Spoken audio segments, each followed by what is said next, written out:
სპორტისა და ახალგაზრდობის საქმეთა მინისტრმა ვლადიმერ ვარძელაშვილმა საიუბილეო თარიღებთან დაკავშირებით ძალოსნობაში 1952 წლის ჰელსინკის ოლიმპიური თამაშების ჩემპიონი, მსოფლიოს ორგზის და ევროპის ექვსგზის გამარჯვებული რაფაელ ჩიმიშკიანი და 1956 წლის მელბურნის ოლიმპიური თამაშების მონაწილე, მსოფლიო ჩემპიონატის პრიზიორი ფარიკაობაში იური ოსიპოვის სპორტის რაინდის წოდებებით დააჯილდოვა. სპორტის სამინისტროს ოლიმპიური კომიტეტის ძალოსნობისა და ფარიკაობის ფედერაციების ხელმძღვანელებმა რაფაელ ჩიმიშკიანს 83 წლის იუბილესთან ერთად ოლიმპიური ოქროს მედლის მოპოვების 60 წლის თავი იური ოსიპოვსკის 75 წლის იუბილე მიულოცეს.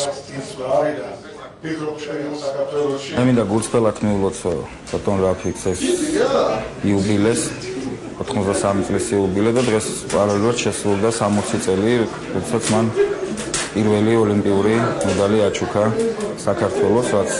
ძალიან მნიშვნელოვანი იყო ჩვენთვის და